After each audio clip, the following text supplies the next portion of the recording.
Welcome to the Encore Audio Archives YouTube channel. I'm Taper Dave, and this is my channel. I've uploaded hundreds of talks here that I've recorded at meetings in West LA, and I've also recorded conventions starting in 2013. I've got a bunch of those up. And Walt and Mary Murray, the original owners of Encore Audio Archives, started the company in the 80s, and Walt recorded Joe and Charlie's and a bunch of stuff down in Vista, California. My sobriety date is June 20th of 1994. I hope you find something you like, so please like and subscribe to my channel and comment down below. If you want to hear something that I don't have or that you don't see, I'll see that I get it. Anyways, take care and have a great day if you want to. Good evening, ladies and gentlemen. You are all miracles to me, and I cannot believe how wonderful you look, and I am so happy to see a room full of people staying sober one day at a time. Today is our day, ladies and gentlemen. I want to first thank Cindy for believing that she could have the courage to ask a woman to be your speaker tonight.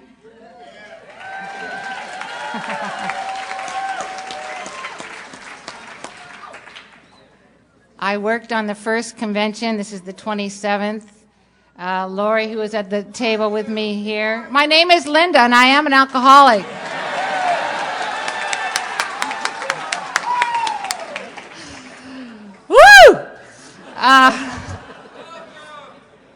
Lori and I worked on the first convention. My sponsor, Diane, who is here, worked on the first convention. Is there anybody else in this room that worked on the first Orange County convention? Carol? Okay. Not too many. You? Okay, good. We came up with the orange, didn't we? We came up with the orange. That's our mascot. I want to thank the entire committee. It takes a lot of people to put on something like this, and you've heard a lot of thanks tonight. God help me if I would forget to thank everybody. So thank everybody, whoever did anything. I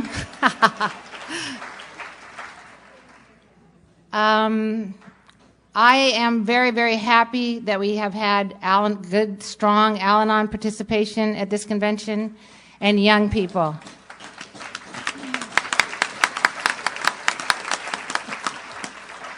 The young people are the next ones. They're the next ones that are going to be here. My sobriety date is May 2nd of 1978. I give all to the power that I believe in. I call that power God. I am a low-down, dirty, drunk woman alcoholic. I didn't ever have to get one day of sobriety, and I didn't want one day of sobriety because life was way too hard for me to deal with. It was too hard for me to try to have the feelings that I had to live in this world. I started in Beverly Hills, California. My father was a motion picture producer, more television than motion picture. My mother was a starlet.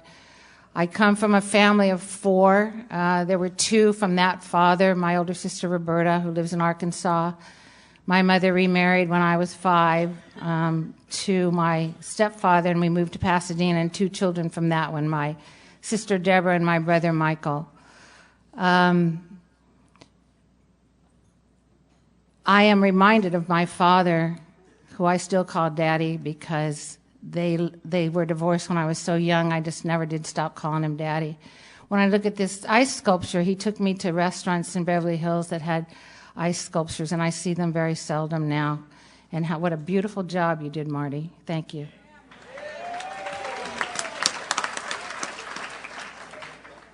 So there were a lot of things that happened in that house in Beverly Hills that shouldn't have happened to me. By the time I was 3 years old, my parents were divorced when I was 5, and we moved to Pasadena with that stepfather and lived in the big house there. He was also a very successful person in the eyes of the world, who's who in America, etc. I went to private girls' schools and I went to Catholic boarding school. I was offered every opportunity for the good life as a young girl. However, there were many things that went on in that house in Pasadena too that I'm not going to talk about from this podium, but had a profound effect on me. And there was alcoholism. There were beatings for things like not finishing dinner with the rest of the family. That was my nightly thing that I got to do because I was so nervous about eating that my throat would close up and I couldn't swallow.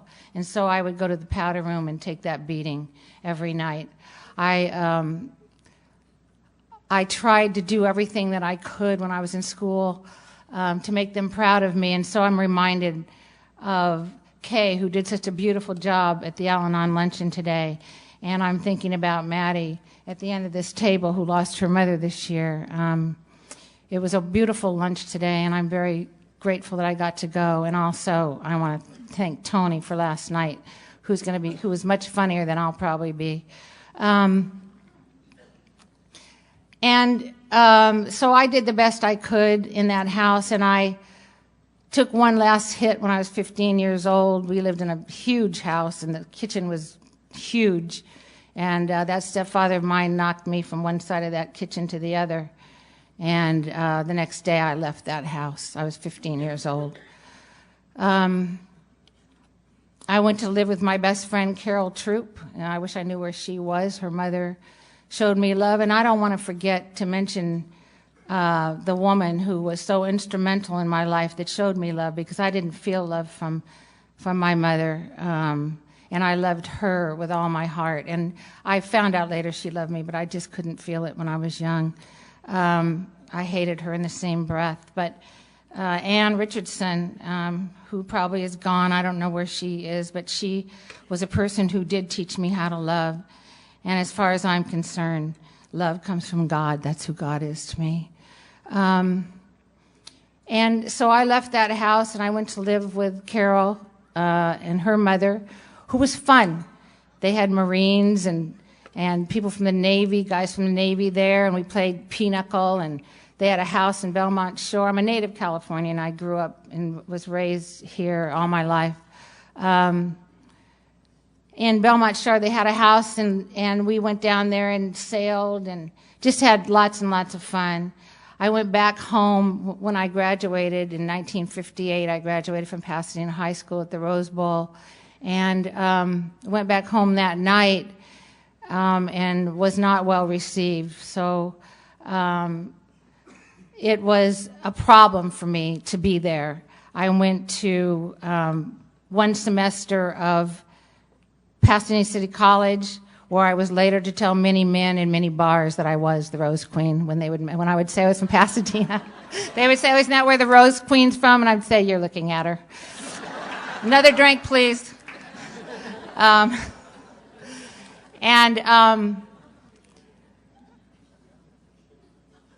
God, it's such a good memory. I forgot where I was. Anyway. I hope I didn't forget to thank anybody.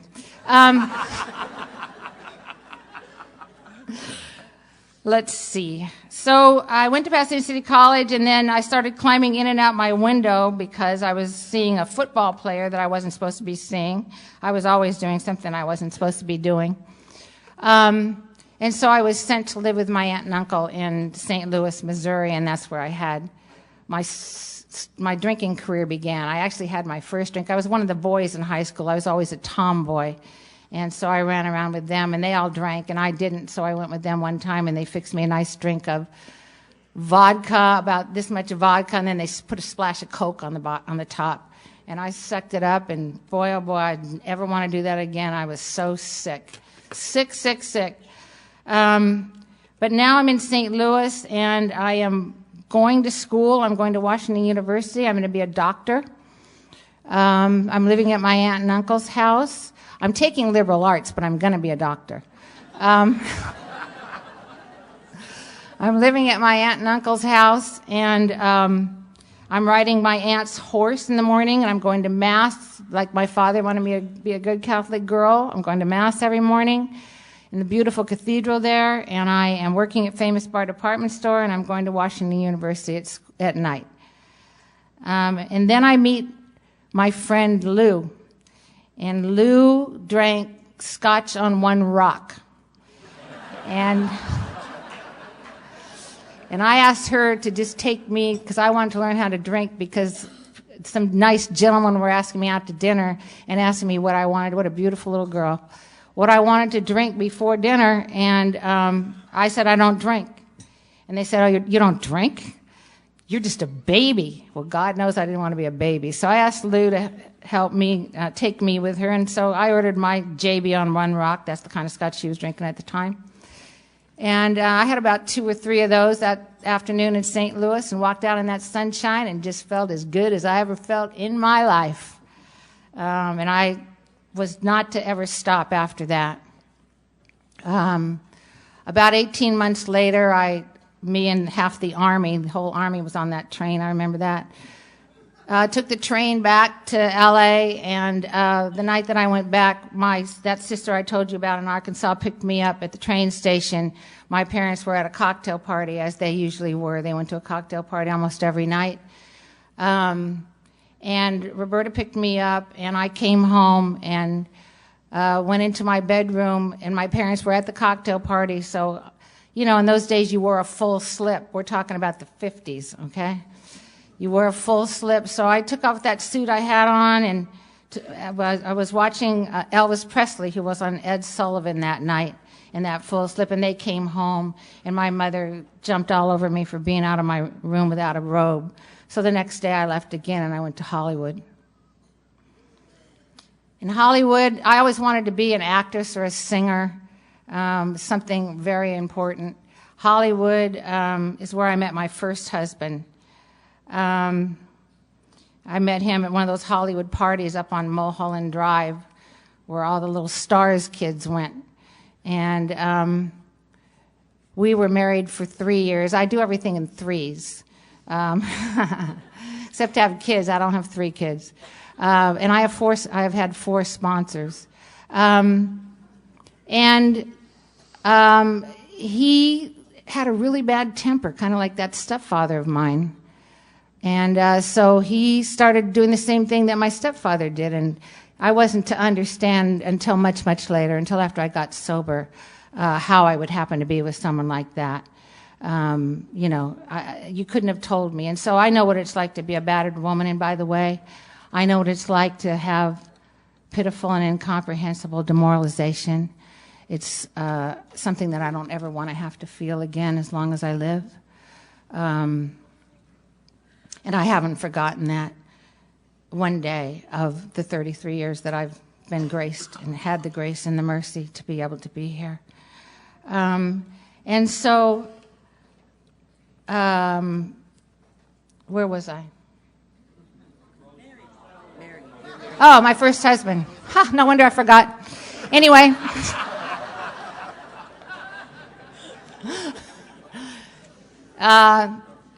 So, that was that. He had our disease, big surprise. And he was killed in an auto accident when I was 26. No, I think I was 24 and he was 27. We got married when I was 19. And so then I went to Las Vegas, where I decided to become a cocktail waitress. Because I didn't want to go to school anymore. School was very boring. And I figured I could make as much money as anybody else if I became a cocktail waitress in Las Vegas. And I did pretty good. It was before the big days. This was the 60s, the late 60s. So it was still a small community then.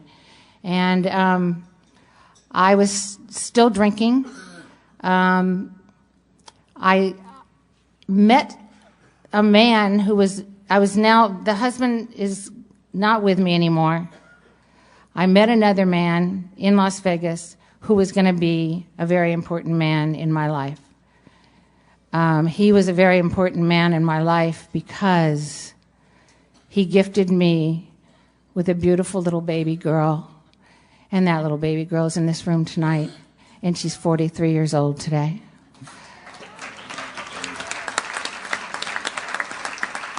She's the only person in this room that I know of that saw me drink, and she did see me drink. And I cannot ever take back what I dragged her through. I can remember her coming and putting her head on my hand when she was, her hand on my head when she was 2 years old, bringing me aspirin. She laid next to me when she couldn't hear me breathing. She is the person that they were talking about at the Al-Anon luncheon today. She saw her mother in much more pitiful and incomprehensible demoralization than she ever deserved to see, than any child should ever see. And I cannot ever take that back, but I have been able to stay sober, and she hasn't had to see her mother drink since she was 9 years old. When she was 9 years old, I had my last drink. In the meantime, I'll just tell you a little bit more of my story. I went to New York. I lived in New York, right in the city, for 3 years, and I did very well there. I had plenty of money and did very well in New York City, I met Jimi Hendrix there. I met a lot of people in New York. I hung out in Harlem a lot. It was probably some of my worst drinking. I went to everywhere from the Village up to Harlem, where they had wonderful after-hours places, and there was a place that Wilt Chamberlain owned up there on 137th Street, and I used to love to go up there and dance and hear that music and buy things that they were selling out of the back of their cars, those trunks of their cars up there. Clothes, you know.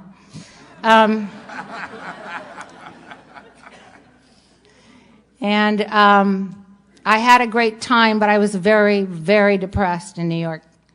And so finally, my friend Joyce, that had asked me to come to New York in the first place, she had bought Jimmy Hoffa's furniture, and I really wanted to see what Jimmy Hoffa's furniture looked like. So I went. Did I bring my water? Is that fine?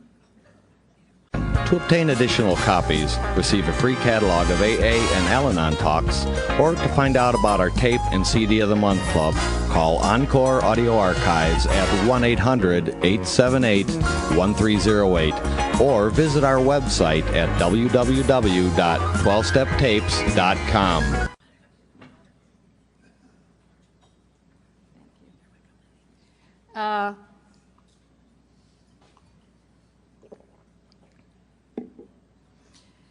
She met a guy who was playing in Fats Domino's band in Florida. We were in Florida. We had gone to Puerto Rico, and then we stopped in Florida on the way back. And the drummer needed someone to, she wanted someone to drive her car back to Las Vegas. She was going to move to Las Vegas. Are you following me? I don't know where I am. Anyway, I know where I am. I'm at an AA convention. Anyway, the drummer drove her car back, and I rode back with the drummer, who was to become my second husband. And he was from New Orleans, Louisiana. And we lived in Las Vegas, and where Christine was born. That's my daughter's name. And I did cocktails there. I was a pregnant cocktail waitress in Las Vegas, one of the first. 1968, she was born. And did the best I could with what I had, which was very little sanity. He was a very strung-out heroin addict, very strung-out heroin addict. And so we had a lot of turbulence, no beatings. This one did not beat me. We had a lot of turbulence and a lot of heartache, a lot of tears, a lot of desperation, something I'm sure everybody who has a seat in this room knows about. And after that, Christine and I moved to New Orleans. I lived in New Orleans, I think, about 3 years. She was in the first grade there. We lived in the French Quarter, of course. And she went to McDonald, number 13, I think, something like that. Oh, turbulent life, ladies and gentlemen. Alcohol. I have alcoholism. And I love to drink alcohol, love to smoke cigarettes, love to be in those bars, tell those lies, listen to you. Even better, you should listen to me. And I was buying my way into Alcoholics Anonymous without knowing. So we're in New Orleans for 3 years, love New Orleans, love the food, love the culture, terrible drinking, beautiful patios and outdoor places to drink in New Orleans. And we left New Orleans in 1973, I think. No, 1976. We came back to California. That was going to be the last of my drinking. I had 2 more years to drink. By the time I got back to California, all the flash was gone. I was now unable to get myself to a regular job. I became a house cleaner when I showed up, which wasn't regular. And I was arrested for the second time. I had been arrested in Las Vegas. I was arrested again in California for drunk driving. And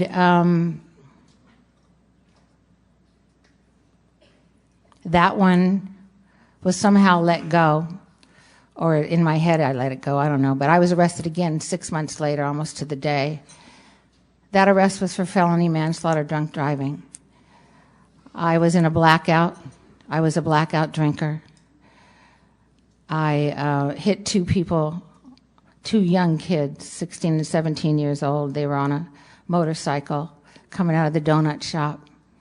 And I still do not remember the accident. There was someone behind me who told me about it. There is a young, one of my good friends who couldn't be here tonight, whose name is Jackie. She was a dispatcher at the Huntington Beach Police Department that night. And someone else, Diane's sponsor, her name is Elizabeth. At the time, her name was Betty. She was the nurse at the jail that night. And I came to on my knees next to this young man that I had put down. I didn't know there were 2 people on the motorcycle. I came to, and I still have in my head what he looked like. He had blonde hair and his head was bleeding.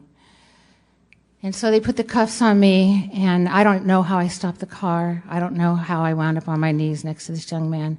I can't tell you to this day. And that's been 35 years ago now. And I went to jail, and that little girl of mine got her own self to school the next day. And she called her grandmother, and her grandmother bailed me out of jail because of her granddaughter, not because of me. My parents were not speaking to me. They hadn't spoken to me for a long time. I had been an embarrassment to them, and they were ashamed of me. They had wanted me to be much more than I had become, and they expected me to be much more than I had become. And my mother bailed, with Christine's help, I don't know how she did it, bailed me out. And I was sent to a court program called Lucky Deuce. Lucky Deuce is not in anymore. I was sent to Lucky Deuce on my firstborn grandchild's birthday. She wasn't born yet. She wasn't born until years later, but that was April 29th. And I have told you that my sobriety date is May 2nd. So 9 months into this court program, I was thrown out because I had been sending them each month that my last drink was May 2nd, and they didn't catch it until 9 months later. And they asked me, "Are you sure that that's your sobriety date?" I said, "Yes, it is." And they said, "How do you know?" And I said, "I wrote it on my calendar." And they said, "What did you drink?" And I said, "A margarita." And I was making margaritas on the blender that night. My second husband was there, my boyfriend was there, and somebody else was there. That little girl was there, and that's the last time she's ever seen me take a drink. That was my last drink. I was to have a profound spiritual experience that night, which has not ever left me. Of course, it's very personal to me, and I knew that if I did certain things that I wouldn't have to drink again. And to this day, that's been the case. We have one day at a time. If you're new in this program, we have one day at a time. I'm sure that it's difficult for you to relate to people who have a long time in sobriety, but really I'm no different than you are. I just have a little more practice. The fact is that that is the last drink that I took, and I went to court on crutches. I had fallen down and broken my ankle. So that when I was sent to Alcoholics Anonymous, I need to tell you, I used to talk all the time, and I quit talking, and I always forgot to say this, and people would ask me after I talked, what happened to those people? Those people, by the grace of God, were both all right. They had contusions and abrasions only. It was an absolute miracle. And I have to tell you, there have been many, many miracles in my life. I couldn't even go into them. I have been at death's door many times, this far away, from guns, from knives. My life has been threatened many times. I lived pretty dangerously when I was drinking. And I had no fear when I was drinking. So I didn't back down under any circumstances at all. That Irish blood would float up in me, and boy, I was ready for a fight. Anybody who wanted to come up to me, I am ready. By the way, I'm trying to learn to kickbox now, and I am 71 years old. Anyway, so there's no stopping some people. I was a fighter then. I have settled down quite a bit now. And I was sent to the rooms of Alcoholics Anonymous by Lucky Deuce. And I understood, that's why I told the truth. I understood that I needed to be here one day at a time, that court program was only going to be for 15 months. And when I was sent to you and went in on my crutches with my court card, in those days, in 1978, when I got sober, they talked about people with a court card like you were a low-down dog. I didn't want anybody to know I had a court card. I just would sneak up to the secretary after everybody left and have them sign my court card. And I didn't find out until much later that a lot of people that had court cards signed their own cards. It never even occurred to me. And that is the grace of God, because I am a genius, you know. You would have think that I would have thought of that, but no. Anyway, I heard what you said. I heard what you said here at Alcoholics Anonymous. I heard when you said that my chances were going to be for insanity or death if I didn't stay here. And I heard when they read, rarely have we seen a person fail that has thoroughly followed our path. I thought, oh my God, if I don't figure out what their path is, I'm not going to make it. And so I started going to meetings, and I was on welfare by then. I was still scrubbing toilets when I showed up to do that. I was a long way away from how I started. And I had a mouth that was absolutely, positively awful. Every other word out of my mouth was not attractive. And I'm still able to do that today, but I try not to do it from the podiums. I still have that talent. Some things don't leave us. And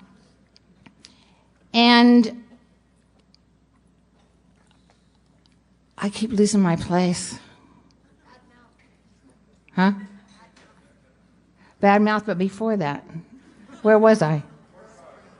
Getting sober. See, that's why they don't let women be a banquet speaker. I was getting sober. The insanity. Oh, rarely have we seen a person fail. What the heck?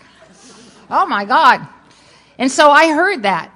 And I heard all the other things that you were saying. I heard you say one day at a time. I thought that was I heard that. I mean, I thought that every day. I always had lived my life one day at a time. Like I was going to die the next day because I wanted to be dead, especially at the end of my drinking. And I heard when you read all the things that you read, and I listened to the people, and I came to believe that it was going to be a lot of hard work here. It is 12 and 12 this year in 2012. We have 12 steps. That's at the personal level. We have 12 traditions, that's at the group level. And we have 12 concepts, that's at the world level. And we have 12 promises, ladies and gentlemen.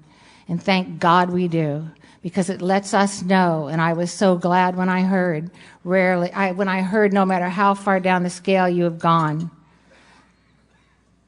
And when I heard all of the promises, it just meant the world to me, because I looked to them to be my hope and to be my breath and to be my sanity. I knew that I was nuts, but I didn't know how nuts I was. By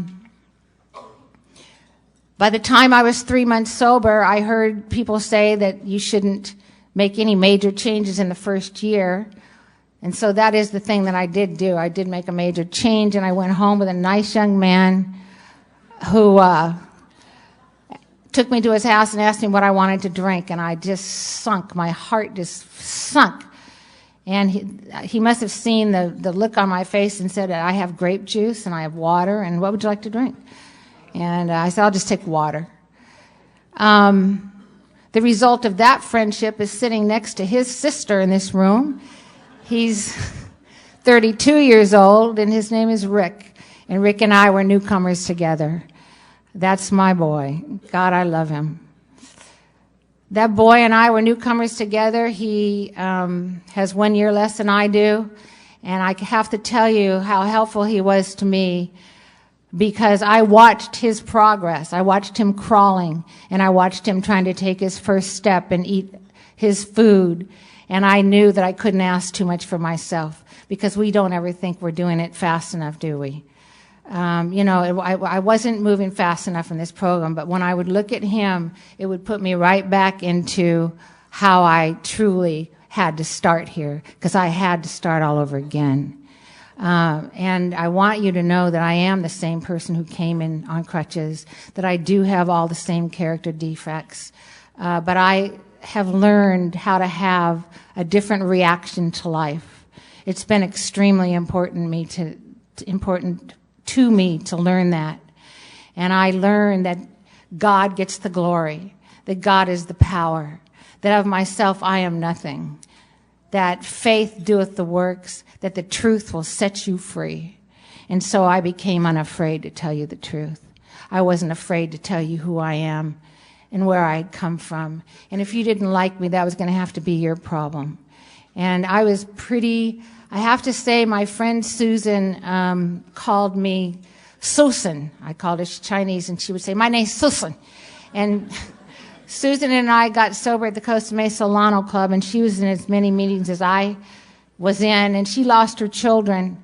And she went to Jehovah's Witnesses, so she doesn't go to meetings anymore, but she called a couple of weeks ago and said, this is Susan.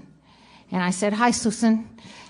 And she said, oh, your voice.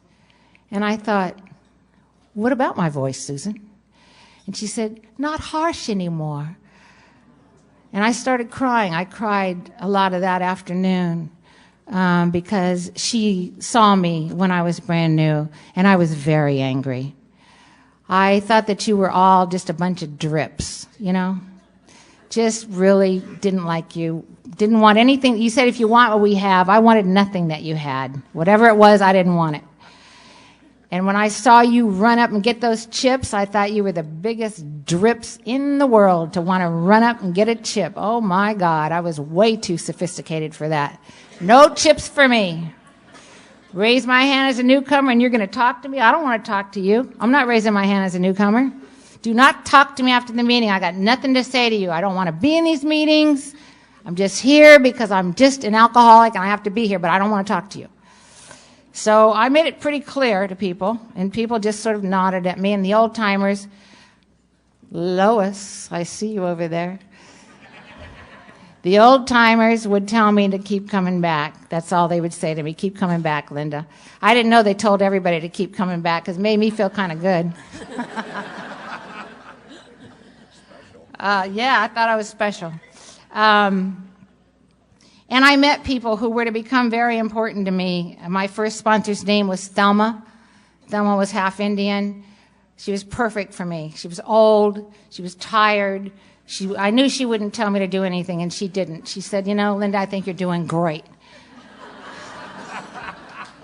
And I'd be sitting in meetings with strangle marks around my neck because that guy I was with was a Vietnam vet, and he had some problems that were left over from Vietnam, but I will be forever grateful to him because he yelled and screamed at me, and that's the only language I understood. If you talked to me like I was a human being, I didn't understand you.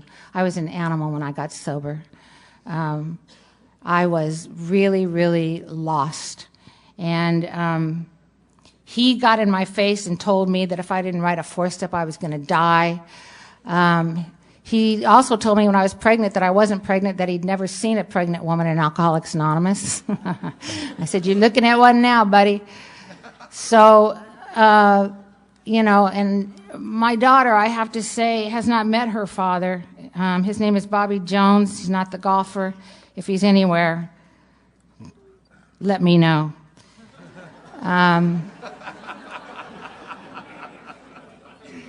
She hasn't met him to this day, and he's from Oklahoma somewhere. That's how I lived.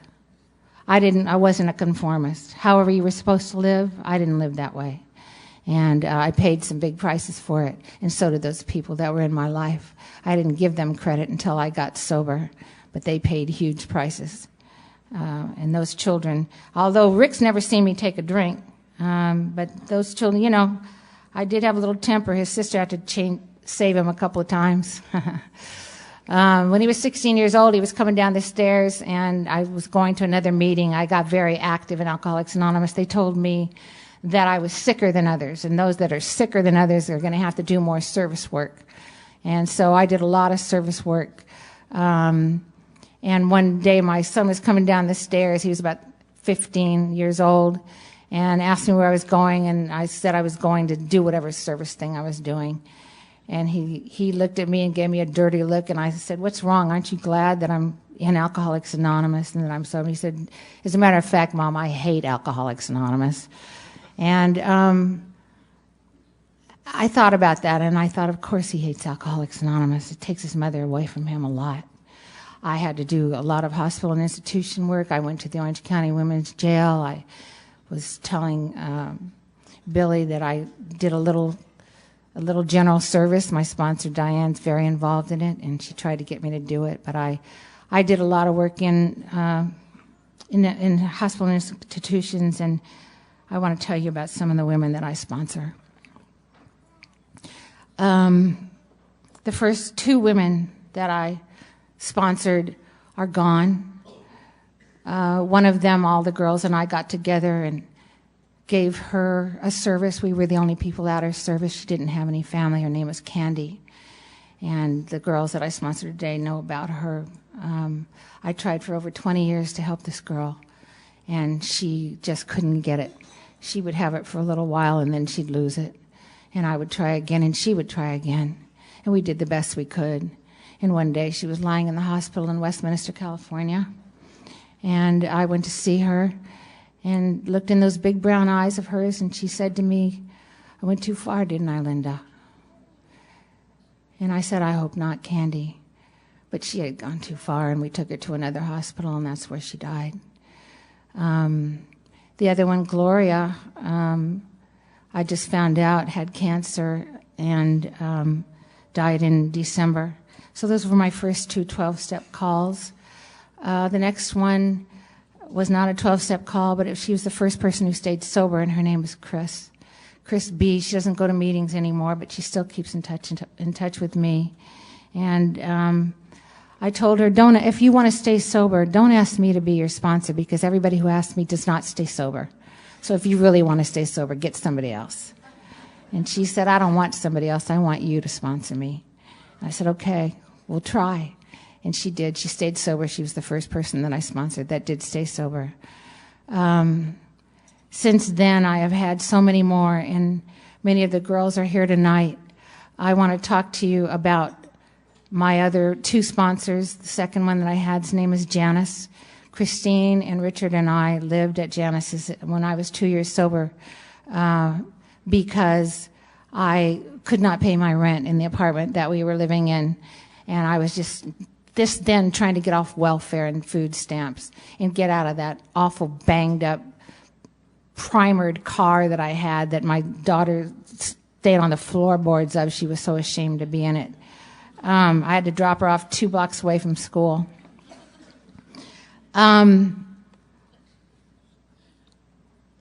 Janice, I used to not be able to mention her name without crying because she went so over and above for me.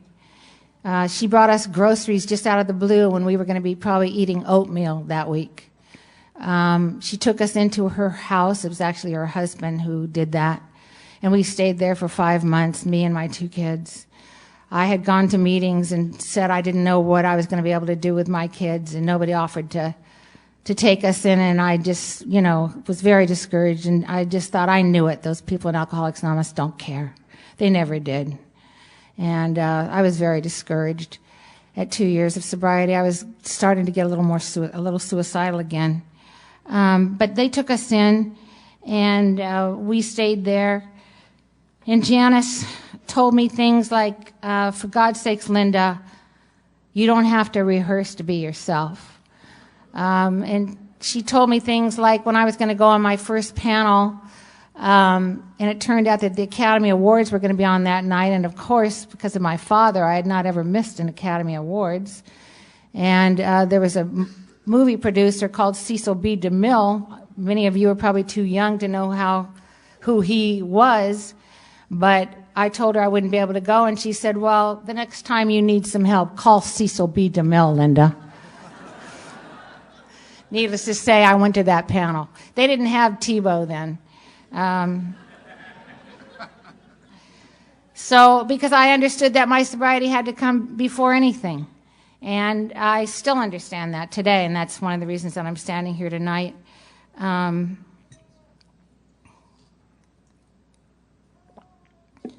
And I cannot tell you, the women who are in this room tonight, how much you guys all mean to me.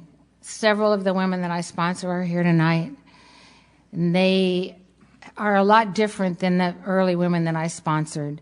The early women that I sponsored, half of them were mentally ill. They had everything you could think of. Overeating, undereating, incest, everything. They were just, and then none of them had jobs. They were kind of like their sponsor. We all smoked cigarettes, loved smoking cigarettes. All of that stuff. And the girls that I have today are all women who are working hard at jobs, at careers. And they have sent me messages all day today, messages of love and prayers. They have done way more for me than I could ever do for them. And I will be forever grateful. I see your shining faces out there. And I see Camille, who, I used to talk a lot. I quit talking at 10 years of sobriety because my ego had gotten very swollen. And so I stopped talking, and I went back to my home group to make coffee. And I did that for a long time. And when Cindy asked me to talk, I really thought that she had the wrong number. But I believe that it was something that God wanted me to do, and so far, I'm glad that I can do it. But the fact is, Camille reminded me. My girls used to have to drive me around. I went 2-3 nights a week. All the time I was talking up and down and everywhere. And Camille reminded me. One time she was going to be my 10-minute speaker. I always took my girls with me to be my 10-minute speaker. And she was all worried about what she was going to say, and she just couldn't believe that she was going to have to talk for 10 minutes. And I was thinking, my God, I got to talk for 40 minutes, and you're worried about talking 10 minutes? And by the way, what in the hell makes you think anything you have to say is going to be important, Camille? That important. I was just trying to make her feel more relaxed.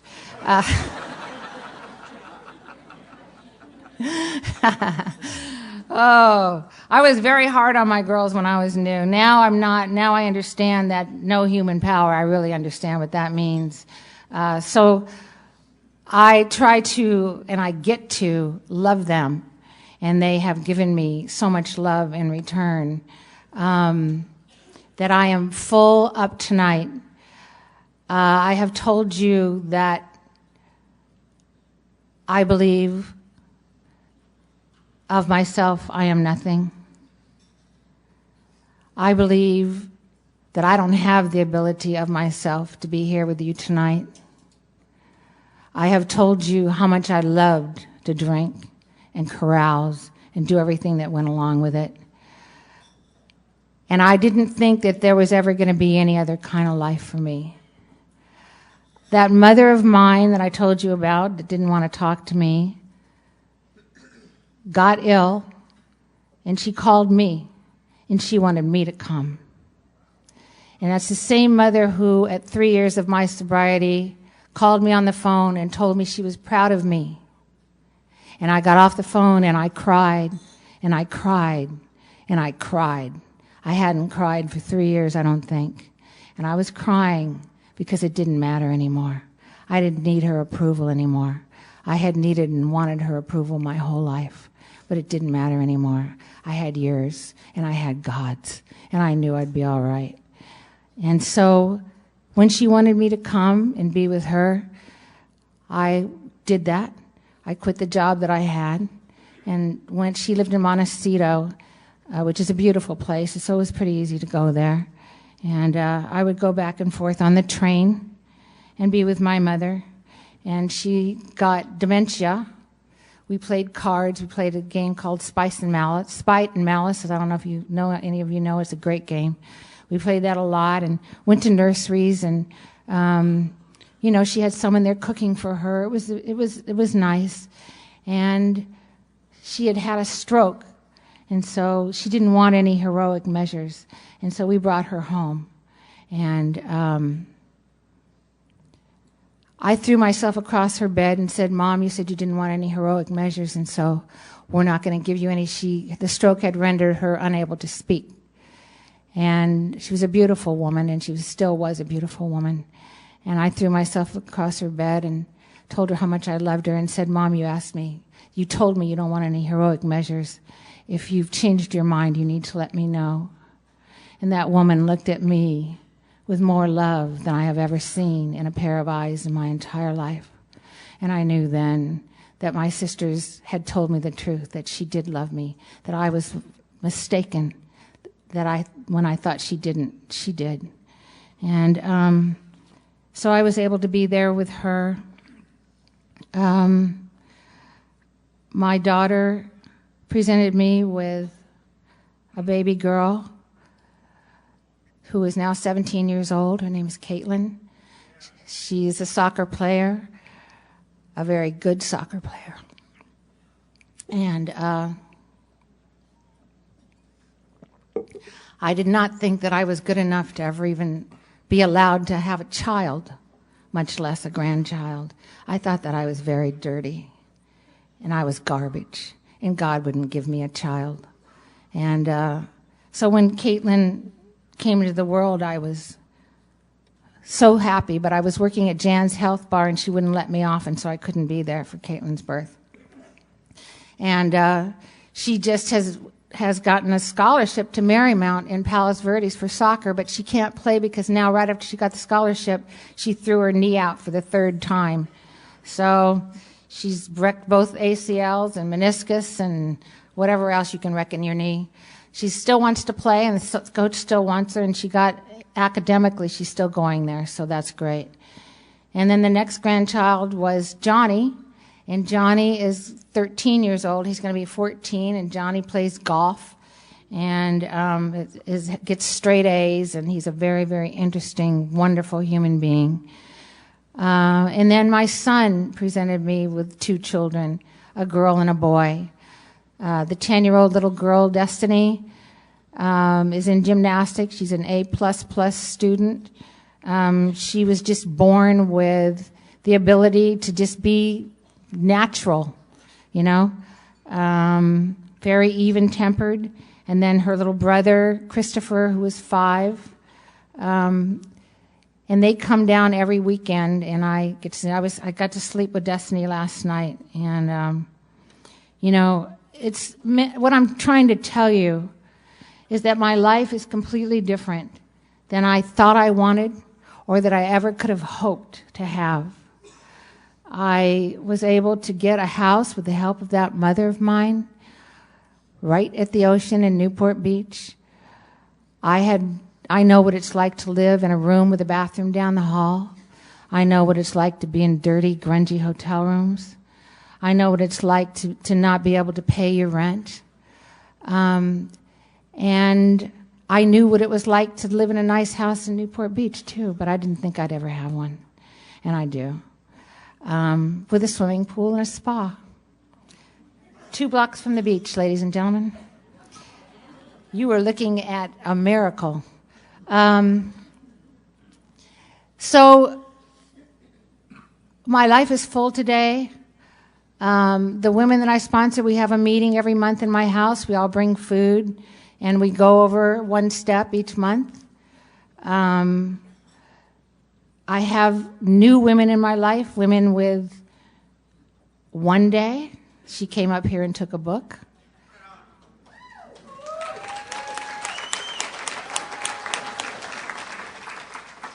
And I pray to God that she gets all the prayers that she needs and all the hope that she needs.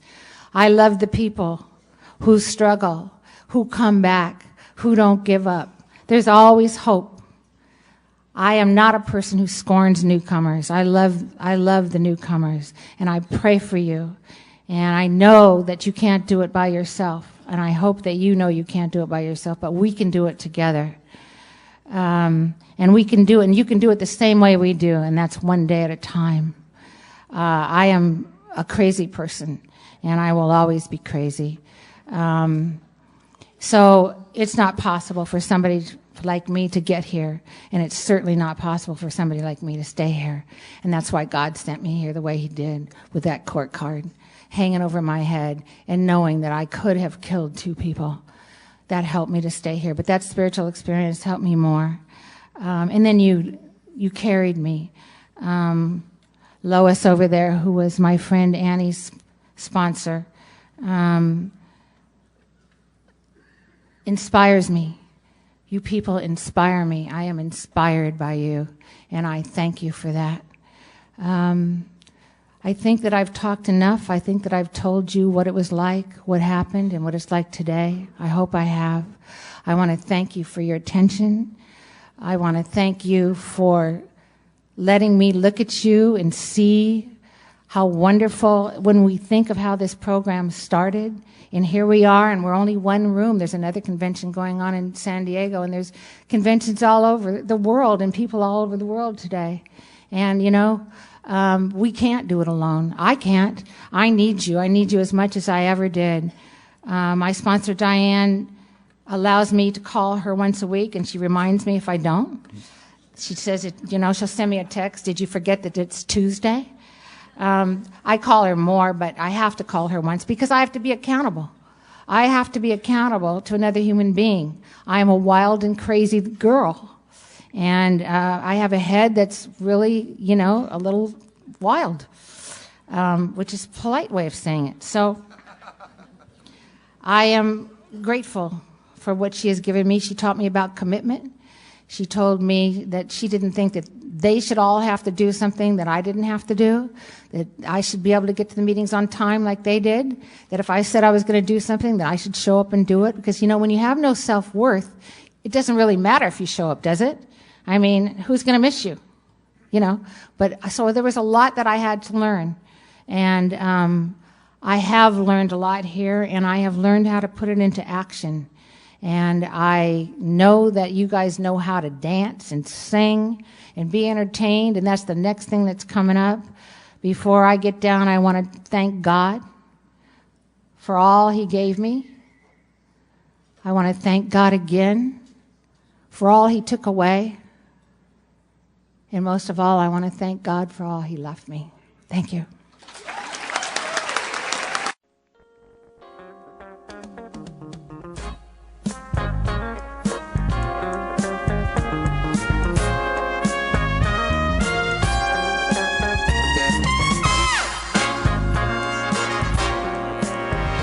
We hope you've enjoyed this recording.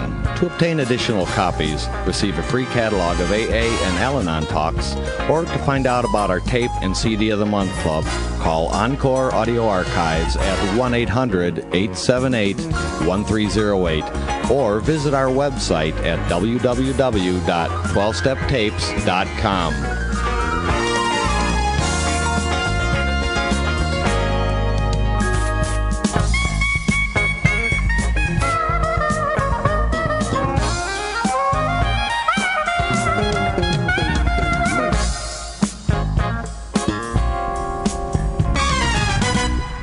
Okay, this is how I prepare my drone for launching.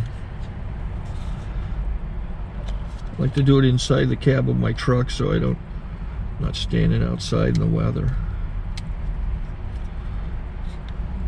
To install the joysticks for control, up and down, right and left, powered on. I have an Android phone that I use to connect it to the drone with, and it's actually controlled through the iPhone through an app. Oops, wrong way. It's actually controlled through the iPhone, or through this Android phone through the app. It's actually controlled through the Android phone through an app, and you connect it through this short connection right here.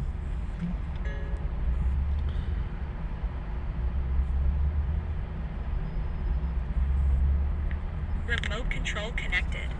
Remote control's connected.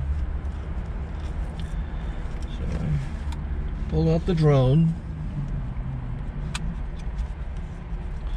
I have to extend the legs. Long legs extended first, then the short legs. Remove the gimbal protector. Set that aside, then power it on one short burst, then one long burst. I lay it down. So I have to go to calibrate. So the drone's not connected yet. It shows you here as this drone gets disconnected, even though the remote's powered on. So the drone has to establish it's connected. So I go into the app to calibration mode. First I'll calibrate the remote controller. Start calibration. Out, in, out, in, up, down, and then this little wheel is to control the gimbal. So it's calibrated. Go to gimbal calibration, start calibration, and then it calibrates the gimbal. And if that shows up, the gimbal's moving all over the place. Changes, you can see it on the video. And I'm calibrated to take off. It's acquired 7 satellites at the moment. There are 26 satellites up in the sky, which it has to acquire before you can take off. So it's connected. It's got enough satellites. This is white. I can go to press this little arrow button, swipe right to take off, and it would start the motors if I slid this to the right. But I'll wait till I get outside. Don't want to do it inside.